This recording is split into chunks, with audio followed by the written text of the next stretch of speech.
Глазки у нас хорошие миндалевидные формы.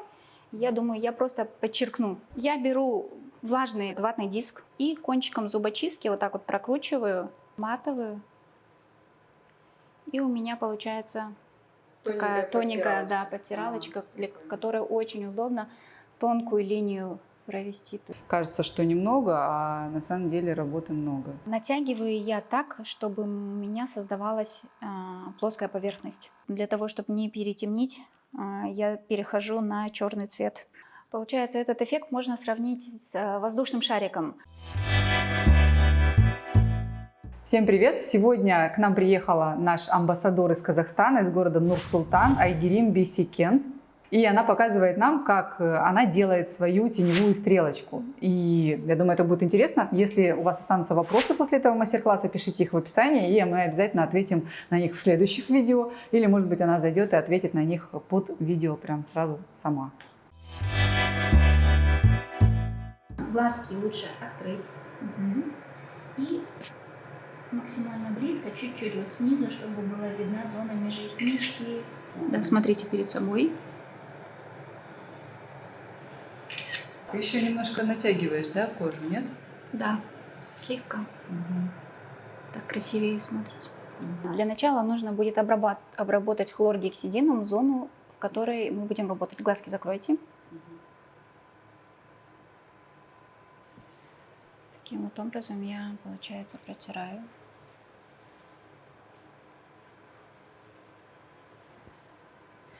Весь эскиз я обычно не рисую. Глазки можете открыть. Поскольку у нас стрелочка растушеванная, для меня главное направление стрелочек и длину. Обычно я использую просто гелевую ручку. Прошу клиента смотреть прямо на меня, то есть можете смотреть мне в переносицу. И точечками намечая себе, куда будет смотреть моя стрелочка. Направление я себе беру, ну, то есть вообще оцениваю в общем, в принципе, глаз, какой эффект я хочу добиться, удлинить, либо более поднять. В данном случае я буду еще ориентироваться на вот эти вот складочки. То есть моя стрелочка должна доходить чуть, вот, наверное, до этой складочки. Потому что если она будет ее переходить, то она будет заламываться.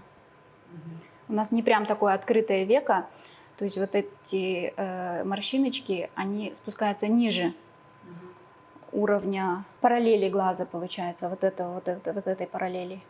Но в данном случае задача какая у тебя?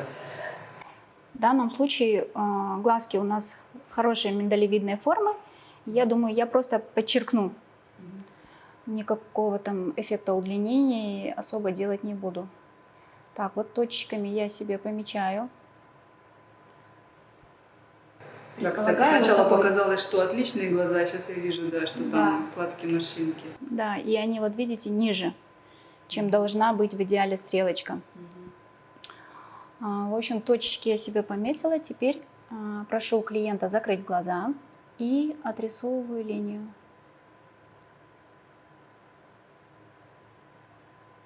То есть ты точки поставила на металл, как бы направление, а с закрытым глазом отрисовываешь саму стрелочку. Да, для того, чтобы клиенту было комфортнее. А то слезки потекут. Тень ты никогда не прорисовываешь? Тень не пририсовываю. А как ты объясняешь клиенту, где она будет, сколько, насколько ярко? Как? Обычно, ну, так получается, что когда клиент ко мне приходит, он просто мне показывает фотографию из моих работ. И я там уже, ну, примерно так объясняю, и доверяет мне клиент, в общем. Глазки можете открыть. Так, вот мы видим, да, что все-таки залом этот есть, поэтому в данном случае я буду нижнюю линию не делать четкой. Она будет мягкой, и тогда этот залом не будет подчеркиваться. Глазки откройте. Для меня главное провести вот эту вот линию в этом кармашке. Этот кармашек – это самая сложная и при этом самая важная часть, которая должна быть максимально темной и максимально хорошо прокрашена. Поэтому здесь мне нужно прям четко знать, где я буду идти.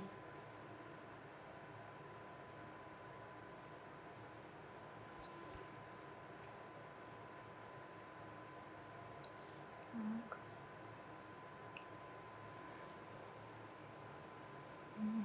В общем, я беру влажный этот ватный диск. В принципе, можно и не влажный, потом можно будет намочить. И кончиком зубочистки вот так вот прокручиваю, матовую. И у меня получается такая тоненькая, да, подтиралочка, для которой очень удобно тонкую линию провести, то есть убрать точечно все, что мне мешает. Я добавляю корректор и иногда добавляю и разбавитель в черный цвет. То есть межресничку и стрелочку саму я прорисовываю черным цветом. Растушевку я люблю делать каштаном, либо иногда смешиваю каштан с теплым брюнетом. Даже так, каштан с теплым брюнетом. У тебя свои какие-то миксы, да, получается. Слушай, а как думаешь, зависит это от того, что ты живешь в регионе с другими кожами, вот азиатские? Да, я думаю, зависит. Очень. Я, кстати, когда-то, у меня подружка жила в Актау, и я ездила с ней вместе, мы ковырялись, учились делать веки. На казахских веках я работала. Они такие плотные, кожа такая толстая. Да, в любом случае в хорошие, Казахстане кожа у азиаток более плотная. И, может быть, из-за этого ты и корректор добавляешь? А вот у тебя же там есть и клиентки такие европейские, вот как наши? Если мне нужно чуть-чуть менее насыщенные, то я тогда побольше добавляю этого разбавителя. И все, и тогда получается прям тень-тень. То есть он черный цвет не такой насыщенный. То есть я иногда вообще стрелки делаю чисто черным цветом, просто побольше разбавителя, и тень всю делаю. Можно сделать тень при помощи техники, когда ты прозрачно кладешь пигмент, а можно добавить разбавитель, и просто это будет проще и меньше ошибок. А смотрите, получается просто, когда я делала без разбавителя, точечки более заметны. А так получается прям пыль-пыль. Да, дольше укладывать, но зато, да, очень нежно, прям вот действительно воздушно получается. Особенно если кожа тонкая, европейская.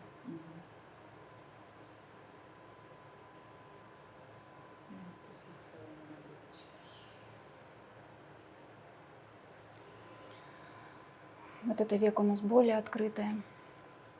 Здесь легче и сразу более получилась стрелочка у нас. Ты с клиентом советуешься, совещаешься в процессе? Да, после того, как я отрисовала эскиз, я показываю клиенту, объясняю, как это будет примерно выглядеть, где у нас начинается тень. Советуюсь по длине стрелочки.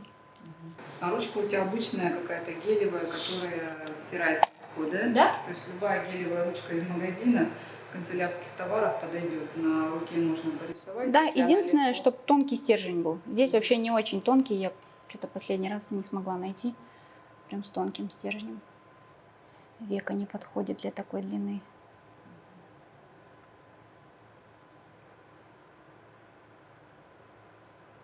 В общем, в данном случае, на первый взгляд, века открыта, но именно вот эта вот зона, где должна быть стрелка, здесь получается веко, можно сказать, двойное, нависшее. Поэтому в данной модели мы не будем делать четкую стрелочку по нижней части, то есть не будет четкой линии, будет слегка растушевана, просто более вытянутой. То есть никаких границ ни по верху, ни по низу я делать не буду для того, чтобы не подчеркнуть вот эти заломы. Затем я себе сейчас отметила только нижнюю часть. По верху у меня будет, естественно, закрашена вся межресничка. И примерно с середины глаза я начну растушевочку. Растушевка будет шириной увеличиваться и ровно до конца стрелочки. Вот это белое, это ты для себя отметила окончание, Да, чтобы окончание. не выскочить? Чтобы у меня длина стрелочек была одинакова, да. И вот сейчас глаза закройте и как бы брови вверх поднимите. Ну да, чтобы было видно работы, объем, который предстоит.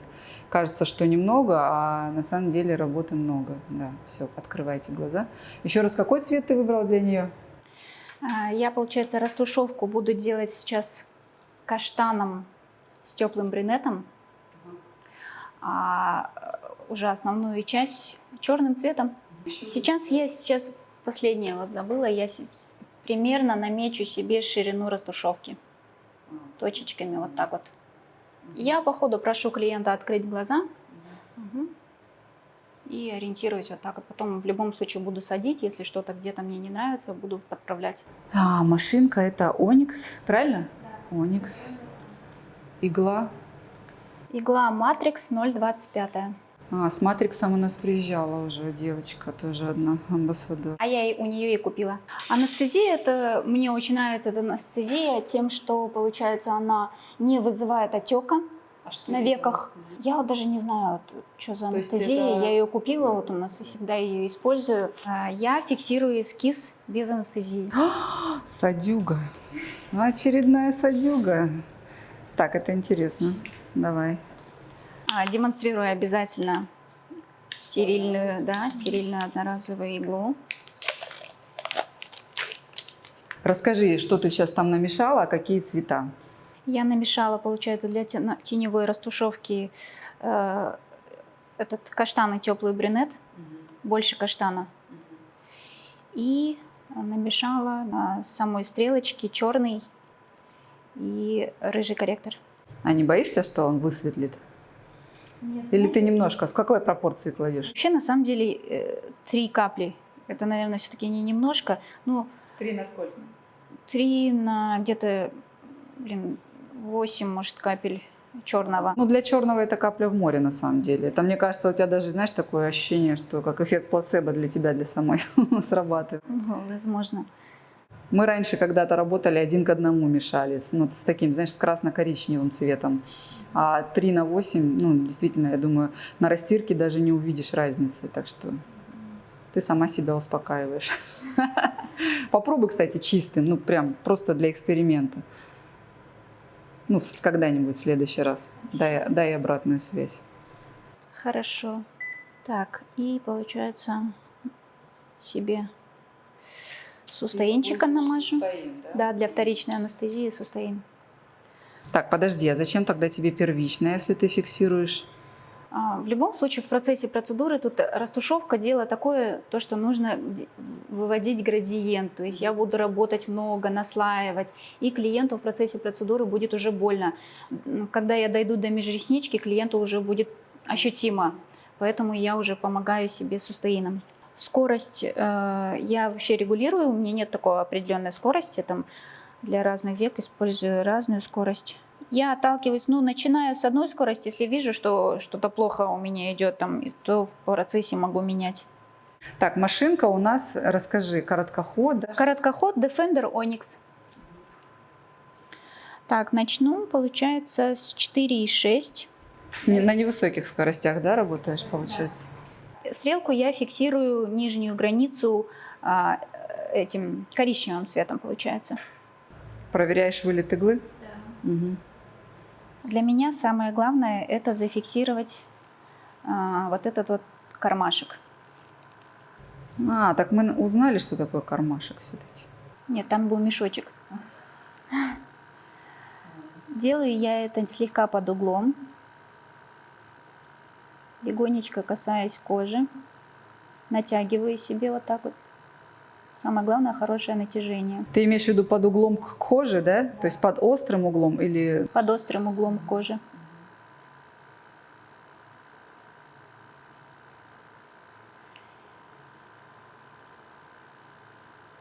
И выхожу из кармашка. Ты, получается, все время в коже или это какие-то движения и на поверхности? Скорее все время, да. Наташа, а вам как, терпимо? Да. Все хорошо. Видимо, у тебя очень легкая рука. Так, я иду примерно до середины стрелочки под углом. Затем я угол меняю и уже под 90 градусов довожу ее до конца. Такими наслаивающими движениями на себя.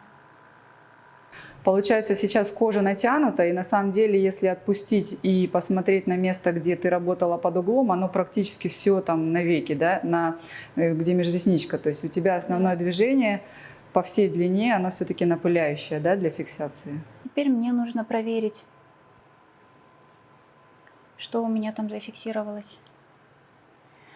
Стираю я где-то вот здесь серединочки, для того, чтобы, если что, не потерять направление.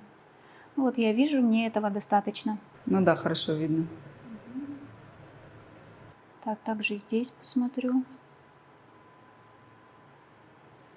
Вот эту зону можно повторить. Вот этот кармашек. Еще раз напоминаю, мы работаем без анестезии сейчас, без первичной анестезии. Просто движения настолько легкие, что вот Наталья, наша модель, лежит, и ей абсолютно комфортно. Ну, наверное, вряд ли прям абсолютно, но даже слезка не выпала ни одна, смотрите. Не дрожит, лежит, молодец. В какой момент ты будешь использовать анестезию? Сейчас я зафиксирую оба глазика, и после этого уже нанесу анестезию. Вот сейчас я уже стираю. И смотрю, у меня здесь такая легкая вот полоска, которую я вижу. То есть это опора моя. Поворачиваю голову к себе. И таким же образом, только здесь уже от себя фиксирую эту сторону. Натягиваю двумя пальцами. И опять же, самое сложное это для меня вот этот вот кармашек. Но его я должна хорошенько зафиксировать. Могу в нем потоптаться. Главное поверхностно, но можно долго топтаться, главное поверхностно. Интересно, как на том глазу ты угол на себя, а здесь как бы от себя, да, получается? Вообще стараюсь от себя, но иногда бывает и на себя делаю. По ходу я могу даже менять. То есть опять же я примерно до середины дошла под углом. Затем я меняю угол уже. Вот сейчас я могу уже на себя довести стрелочку. Штрихи достаточно длинные для того, чтобы не зачертить. Для того, чтобы не плотно положить, да, получается? Чем длиннее штрих, тем разреженнее точка, да, вот это ты имеешь в виду? Угу. Опять же проверяю, вот у меня есть намек уже, ну то есть опора уже есть.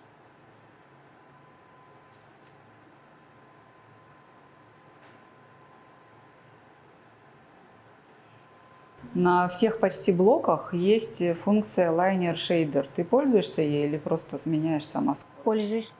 Пользуешься? Да, вот здесь вот я не знаю, есть или нет. Да, я особо разницы не заметила, но все равно меняю. Все-таки раз производитель сделал, значит там что-то есть все-таки. Так, еще раз себе кармашек зафиксирую. Да, получается у тебя буквально там миллиметр от межреснички ты под углом, а потом напыляешь, да? А под углом тебе что дает, как ты думаешь, работать? Потому что если здесь работать по 90 градусам, там ничего не прокрашивается. То есть это вот это место сложное для Да. прокраса всегда. Угу, поняла.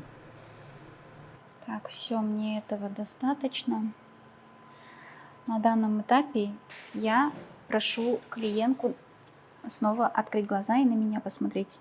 Угу. И я проверяю длину, угол стрелочек. То есть ты не сажаешь, лежа проверяешь? Лежа. Угу. Все, мне все нравится, и теперь я могу уже наносить анестезию. Сейчас я буду работать с тенью, поэтому больше наношу, соответственно, и на тень, на зону, где у меня будет тень. Значит так, последовательность такая. Ты без анестезии фиксируешь стрелочки направления, потом наносишь анестезию на подвижное веко, чтобы сработало для теней. Да. И получается, что ты межресничку в конце делаешь, да? Да. Ясно. То есть вот такая у нас последовательность. Слушай, нам тут двум с тобой баранам сейчас вообще рассказали, что лайнер и шейдер для того, чтобы запоминались цифры любимые, он не меняет ничего. Все, 10 минут прошло, получается. Мы нанесли первичную анестезию, 10 минут прошло. Теперь я ее снимаю и просто промакиваю салфеточкой. Таким вот образом.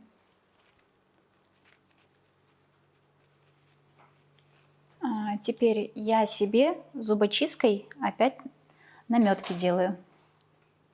То есть в какую сторону у меня сейчас будет тень идти.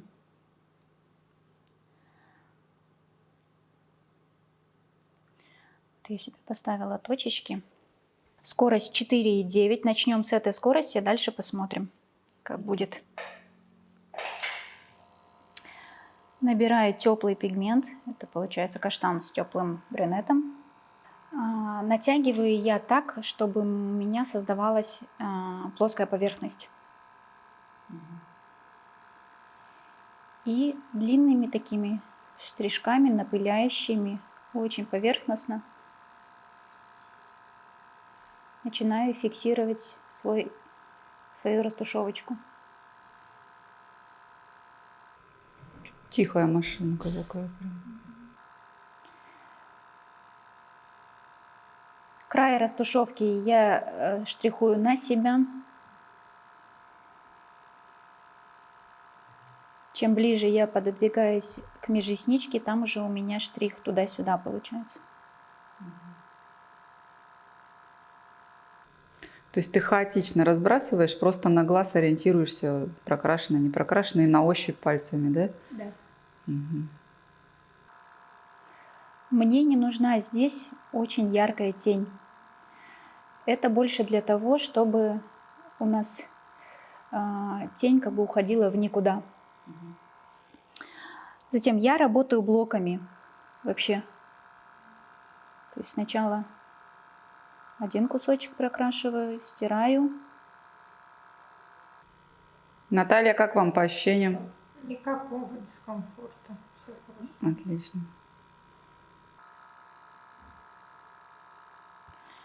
Так, теперь я, получается, проверяю, насколько там берется пигмент.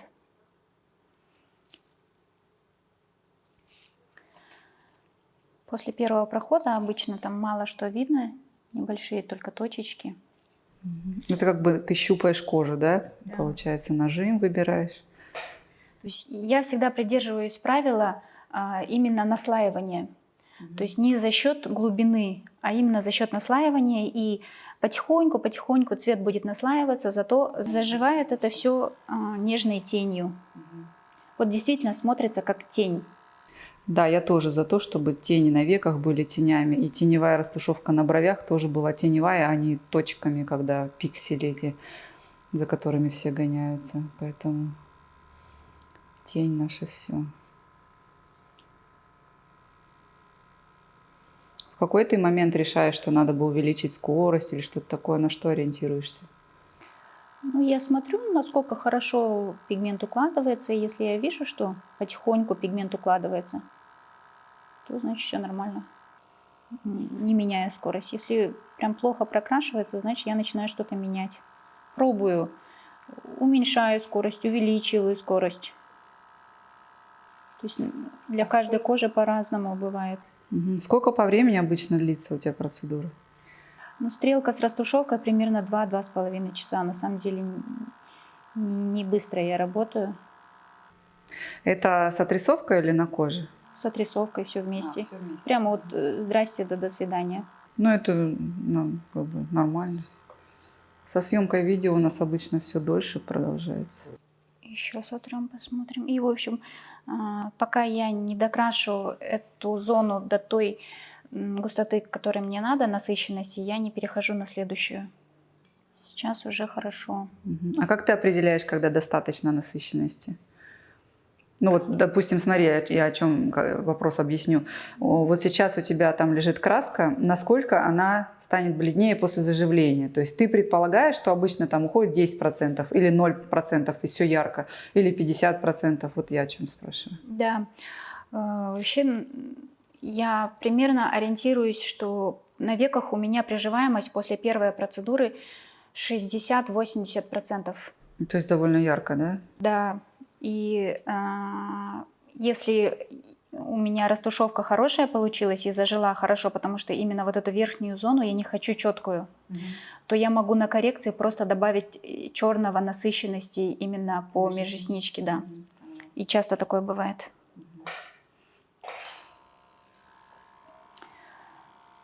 Так, здесь я немножко еще более равномерно добавлю.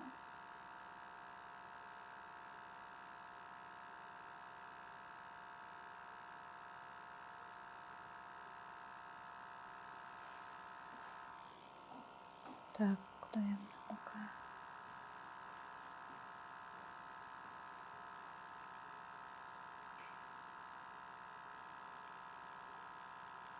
Получается, штрихи на себя в основном, да? Ну вот сейчас на себя, потому что мне уже не нужно какой-то сильной насыщенности, просто хочу сделать ее более равномерной. Так, чуть-чуть уменьшу вылет.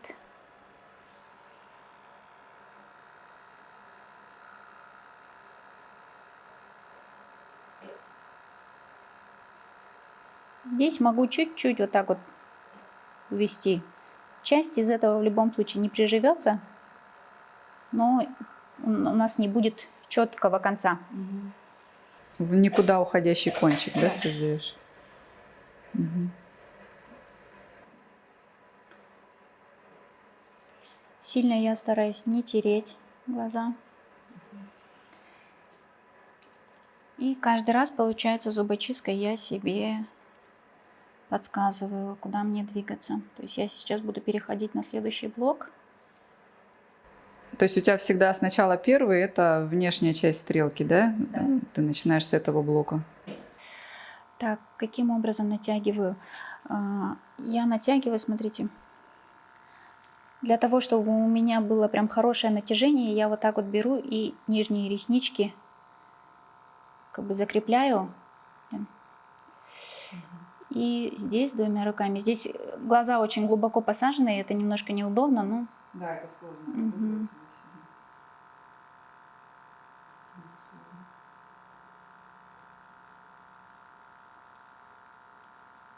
То есть мы прокрашиваем. Мгм.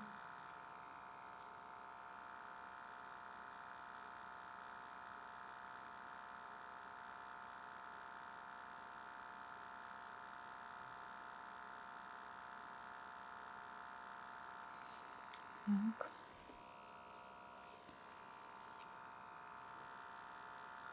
И по нижнему слою я могу возвращаться. Ну потому что там Предыдущий. просто все равно надо будет темнее делать, да?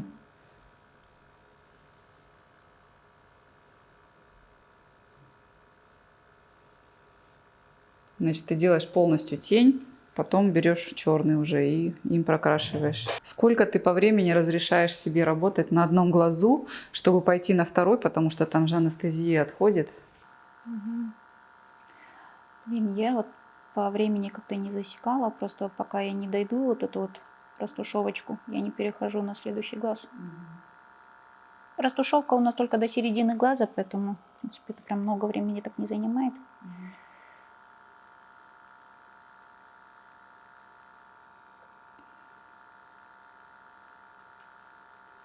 И плюс мне не нужна сильно яркая растушевка, поэтому тоже.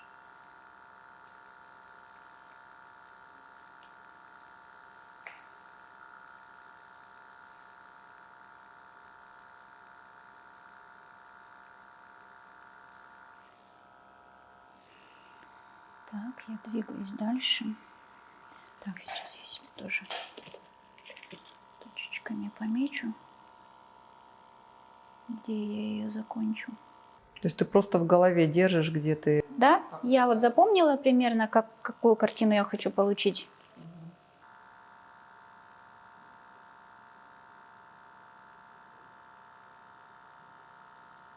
И все, вот отсюда будет моя растушевка. А у тебя бывает градиент на веках? Ну, то есть равномерно прокрашено, или ты где-то уплотняешь, где-то... Я всегда делаю градиент. Градиента я буду добиваться уже черным цветом.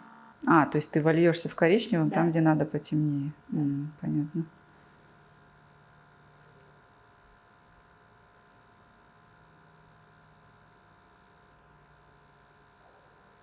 Если торопиться, то заживут точками.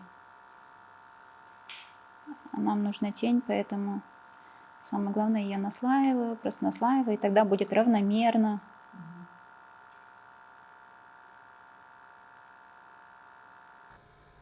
Да, я вижу, ты прям туда-сюда, туда-сюда, туда-сюда.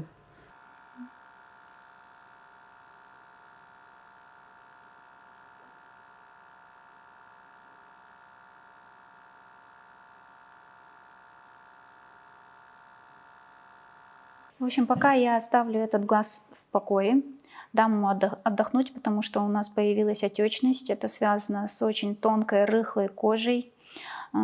Пока я буду на этом глазике работать, здесь пигмент подпроявится, и я уже буду видеть, что мне где нужно добавлять или не нужно. А пока переходим на следующий глаз. Точно так же я зубочисткой отметила себе примерно, где буду я работать, ширину своей тени. И таким же образом буду наслаивать. Получается, границы я наслаиваю, штрихи у меня идут от себя. Бывало у тебя такое, что пигмент в сосуд попал, прям ты видишь подтек? Нет, такого не бывало. А я, кстати, догадываюсь, потому что ты чаще всего делаешь теневые, да, стрелки? Я вообще не делаю графичные стрелки. Ага, потому что обычно подтек бывает, когда медленно и плотно работают, и в сосуд попадает сразу. А вот в такой технике вообще ноль шансов, что что-то там попадет в сосуд, потому что она пылит и пылит, там нету много краски. Как ты думаешь, отек происходит не из-за нажима, а из-за кожи только? Нет, из-за нажима тоже может быть. Но в данном случае я уверена, что это из-за кожи. Потому что я часто делаю веки, и вот такой отек, вообще не знаю, сколько раз видела я. Обычно он слегка и даже такой красивый, так чуть-чуть веки подраскрывается, да.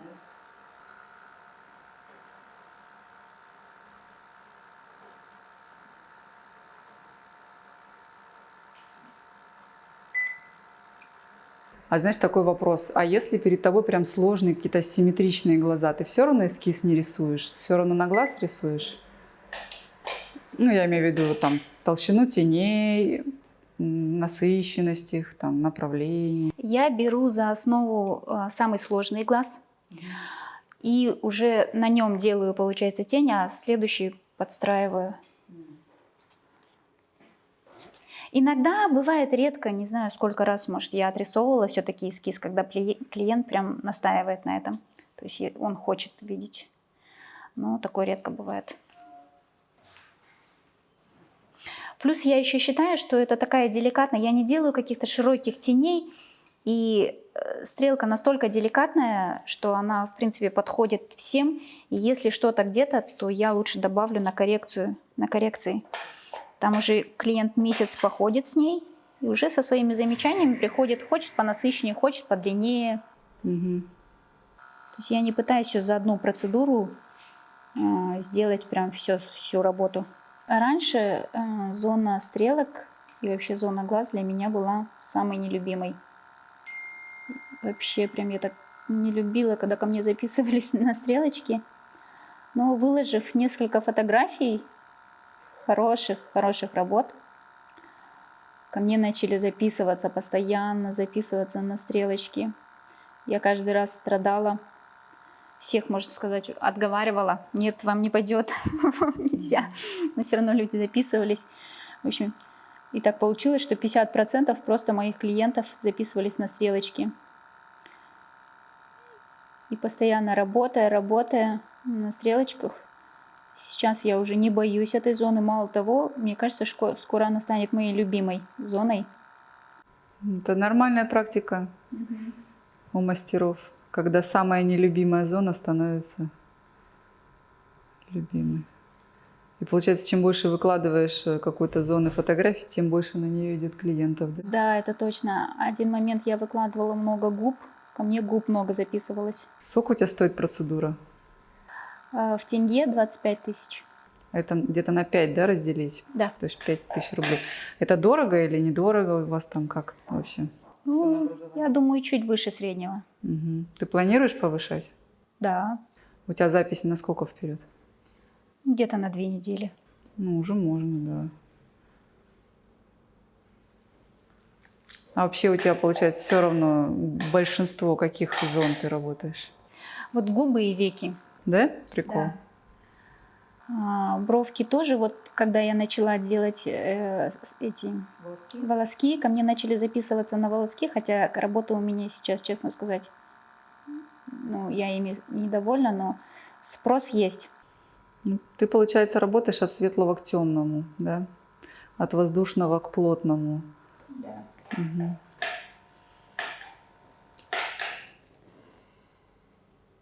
Сколько лет ты работаешь? 2 года. Всего 2 года? Да. Я работала в банке. Так, уберу, наверное, покажу. И 2 года назад, получается, я отучилась и решила поменять профессию и, конечно, вообще не жалею. Базовое обучение я у себя в родном городе в Семее, у Лизаветы, тоже классный очень мастер, проходила. После этого я уже проходила кучу повышений квалификации. В Казахстане, в принципе, у всех, у кого можно было чему-то научиться, я научилась, отучилась. А затем я начала, вот спасибо карантину, сейчас онлайнов очень много. И у российских мастеров я покупаю онлайны. Ты относительно молодой мастер, 2 года – это небольшой срок. Если честно, на самом деле, по факту стаж-то меньше, потому что я 20-й год практически весь не работала. Ага, ну, то есть 1,5 года работаешь в общей сложности, да? А когда тебя перестало трусить? И сколько клиентов в день у тебя обычно? 3-4. 4 даже много. Я как бы устаю и сильно себя не перенапрягаю. И трусить я, в принципе, и не трусила, не знаю почему. Первыми моими клиентами были мои коллеги со Сбербанка. Я когда уже... Не любила их, да? Экспериментировала на них? Никому трэша не наделала. Они не дадут соврать. В общем, я когда уже училась, в отпуск вышла, когда в банке работала. Слушай, а это, получается, твои знакомые, которым ты там в полцены или бесплатно, или что, училась на них? Как это было? Первые клиенты, где ты их брала? Вот, я, получается, когда пошла учиться, взяла отпуск в банке и пошла учиться. Ну и всем своим коллегам рассказала. Пока я училась, они уже в очередь встали, чтобы я им сделала татуаж. И, получается, всему своему Сбербанку я сделала и брови, и губы всем девчонкам. И они тебе запустили сарафан, да? Да, они потом начали приводить своих мам, сестер, подруг. Но я им не бесплатно делала. Чисто символически, но не бесплатно. Ну, правильно. Тем более, если ты не ошибалась, ну и не трешачила с самого начала. Да.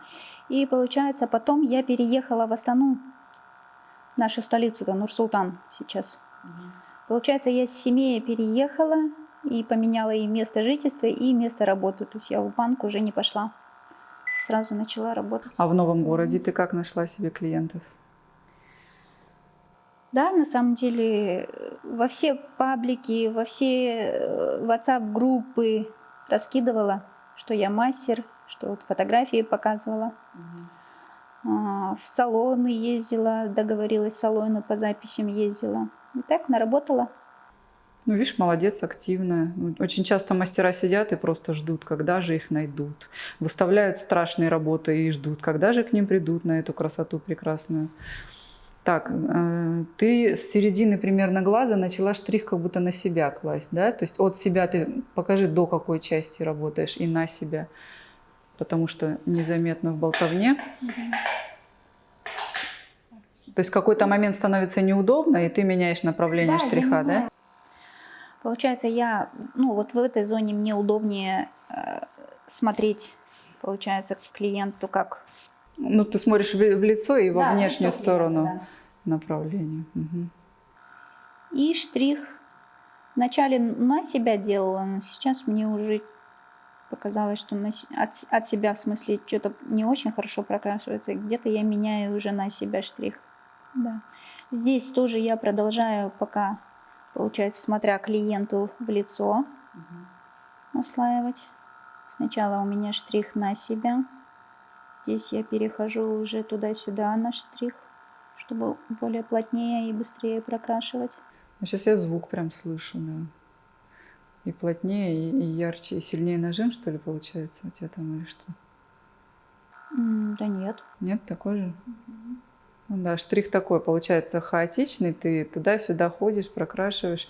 Да. Ты, да, на глаз ты напыляешь, смотришь. Да. И каждый раз стираю для того, чтобы у меня не было слишком темно.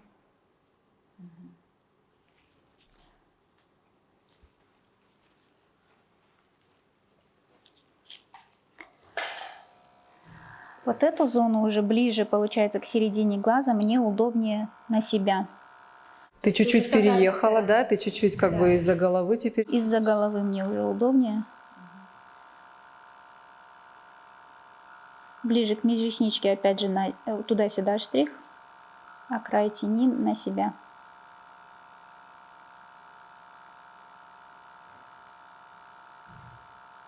Наталья, на этом глазу как вам? Не больно? Больно? Как ощущение? Нет, нормально. Нормально? Ну, то есть анестезия действует достаточно долго, на 2 глаза хватает. Самое главное натяжение это, чтобы плоская поверхность создавалась. Игла у тебя на вылет, то есть ты штрих провела по коже, вышла, вернулась в воздухе, провела. Это в воздушной части, да? А когда близко, то туда-сюда, получается, вперед-назад, возле межреснички, я имею в виду, когда близко. Да, но тоже выхожу с кожи. То есть не внутри кожи работаю. Ну да, только просто туда и назад. Угу, поняла. В общем, мы прокрасили тень. Сначала может показаться, что ее недостаточно, но на самом деле мне ее много и не надо. Она мне нужна для того, чтобы просто был переход в никуда от черного цвета. Основную тень я буду создавать черным цветом. А здесь будет зато четкой границы не будет, этот коричневый цвет мне позволит.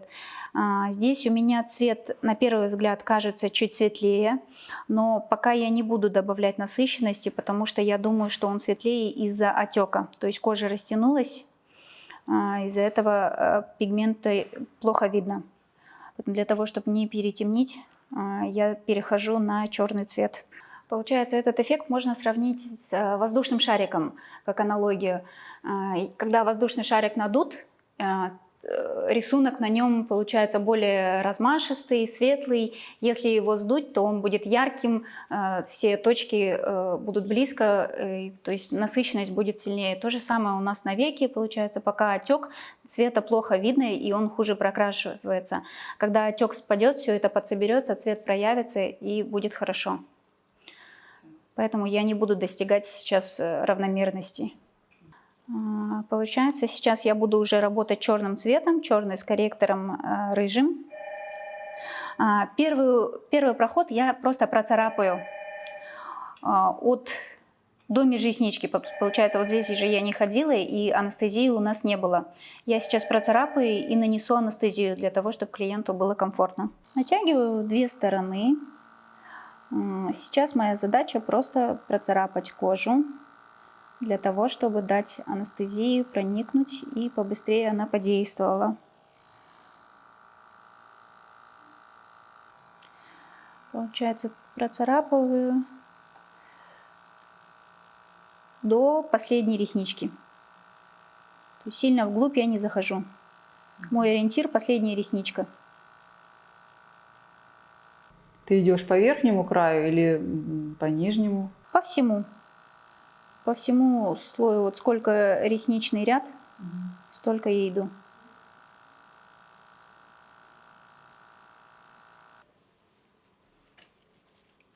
И все, на данном этапе я наношу сустеин на минуточку.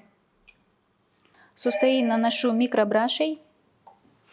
Вот так вот я приподнимаю веко и держу его, получается, до тех пор, пока у клиента не сойдет жжение.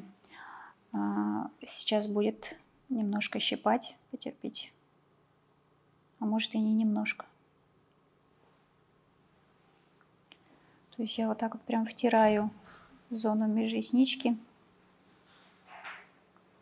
и чуть-чуть выхожу на зону растушевки.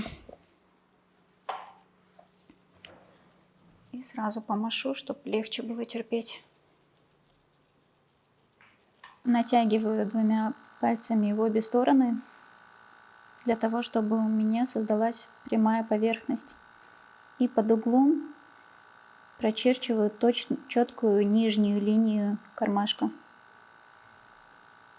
И вывожу ее в стрелку. Так, ты, получается, наносишь анестезию, ждешь и начинаешь потом прокрашивать активно, быстро или тоже напыляешь межресничку? Средний. Средний. Здесь я, получается, основной акцент делаю на вот этом кармашке. То есть я его сначала затемняю. Кармашек — это внешний уголок глаза, Да. да? Мгм. И немножко выхожу уже под прямым углом на саму стрелочку. Тоже напыляющими, потому что наша задача не сделать четкую линию. Поэтому я прохожу, наслаивая на себя. Здесь я использую разные штрихи. Такие кружочками. Мгм. Именно нижнюю границу. А какой смысл, по твоему мнению, кружочки? Мне так кажется, что так темнее получается.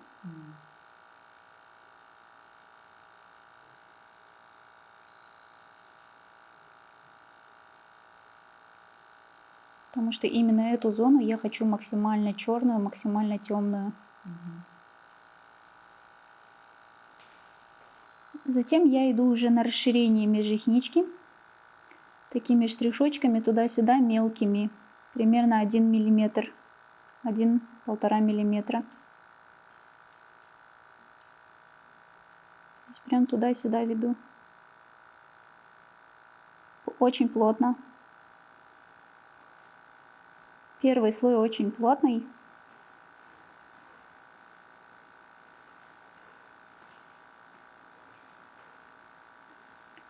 А поднимаясь выше, между штрихами уже расстояние побольше. Я сделала один проход по межресничке. Сейчас дам этому глазику отдохнуть. Так, постановка руки.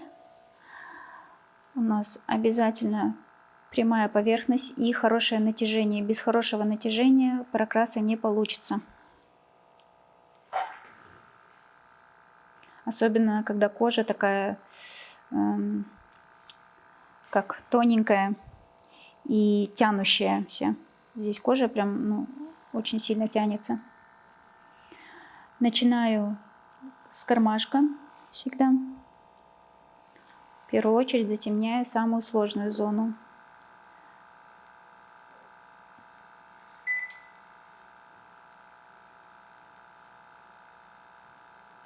Здесь, получается, я тоже сейчас сначала процарапаю, нанесу анестезию, затем уже буду делать основной проход. У нас сегодня была сложная прям работа, и тем интереснее она на самом деле для особенно начинающих мастеров, потому что идеальная работа на идеальных веках вгоняет в некий ступор мастеров, у которых что-то не получается. А у нас сегодня, во-первых, тонкая рыхлая кожа, во-вторых, складки в районе, там, где должна стрелка проходить, а в-третьих, глубоко посаженные глаза. Вот это прям то, что я не любила, когда работала мастером, потому что очень сложно натягивать правильно кожу, и из-за этого сложнее и дольше протекает процедура. Процедура уже практически подошла к концу, и мы сейчас в конце покажем результат. Скажи что-нибудь, как прошло, как ты отработала? На самом деле было сложно, но я считаю, все равно в любом случае результат будет хороший. И именно по зоне стрелочек, я считаю, основная процедура – это все-таки коррекция. Первое – это мы создаем базу, насколько позволяет нам веки, насколько позволяет кожа, а именно на коррекции я уже довожу до ювелирности. То есть здесь у нас уже все хорошо, отек уже подспал, а на коррекции можно сделать прям классно. Я думаю, результат будет… Что, приедешь еще раз? Через месяц. Ну ладно, коррекцию сделает наш мастер в студии, ничего страшного, и мы покажем обязательно заживший. Как я обрабатываю фотографии в программе Snapseed? Сейчас я вам покажу, как я именно делаю коллаж с размытыми границами. В общем, сначала выбираем любой фон, затем нажимаем кнопку кадрирования. Для Инстаграма нам подходит формат квадрат, либо 4:3. В данном случае я буду использовать квадрат. Нажимаем на галочку. Затем нам нужно вставить фотографию работы. Так, ну вот со вчерашнего мастер-класса я буду использовать фотографию. Вот это у нас глазик до. Непрозрачность делаем на 100%. И вставляем глазик до. Галочку. Затем опять двойная экспозиция, плюсик. И нам нужен этот же глаз после максимально в том же ракурсе. Вот эту фотографию. Так. Таким вот образом я ее вставляю.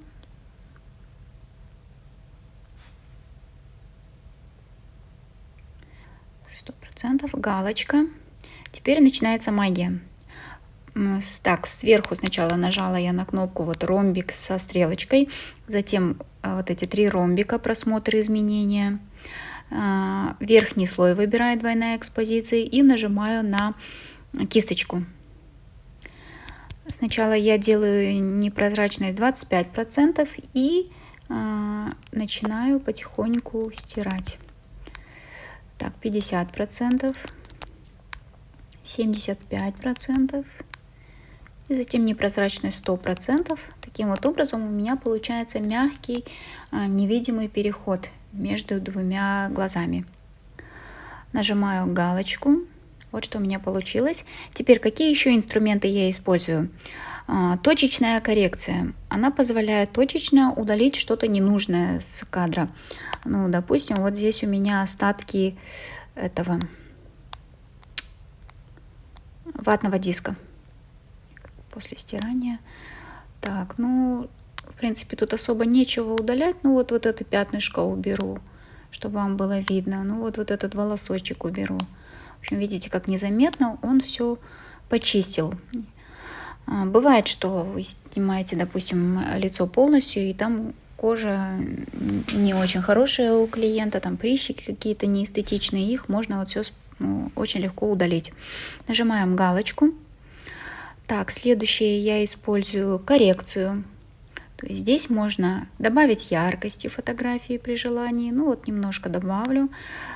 Контрастности, то есть можете прям поиграться, как вы хотите. Но я немножко вот убавлю, наоборот, контрастности. Насыщенности, если нужно. Мне в данном случае насыщенности достаточно. Световой баланс. Светлые участки можете осветлить, либо наоборот их менее яркими сделать, менее светлыми. Темные участки чуть-чуть посветлее сделать. Я оставлю как есть. И можете добавить температуры, то есть потеплее, похолоднее сделать. Но в данном случае я бы хотела немножко похолоднее. Нажимаем галочку. Так, потом, что еще интересного? Выборочная коррекция. Она позволяет выборочно осветлить или затемнить какие-то места. Ну, допустим, вот хочу я уголки глаз немножко посветлее сделать. Допустим, слишком много тени. И вот этот уголочек, допустим, хочу посветлее немножко. Вот. Затем хорошая функция резкость. Здесь есть 2 пункта: структура и резкость. Структура нам позволяет сгладить кожу. То есть, если вот так, это будет, конечно, слишком замылено. В данном случае я не буду ее использовать. Мне нравится, как это все выглядит. Резкость. Можно добавить резкости. Тоже хотите побольше, поменьше, либо вообще не добавить. Так, как сделать эффект ярких глаз? С помощью кнопки эффект HDR. То есть сейчас обращаем внимание только на зрачки. Так, смотрим, что нам нужно, какой эффект. Так, делаем интенсивности, насколько хотим ярче. Сильно не надо, чтобы это совсем неестественно. Вот столько, я думаю, достаточно. И опять просмотр изменения. Верхний слой, эффект HDR, то, что мы сейчас делали. Кисточка. И наносим маску именно на то место, на наши зрачки, получается, где мы хотим достичь этого эффекта. И вот у нас глазки стали немножко ярче. Также на глазки хорошо подходит эффект драма. Тоже здесь можете выбрать, насколько ярко, какой эффект вы хотите. Ну вот я в основном драма 2 использую. Тоже насыщенность, интенсивность может быть посильнее.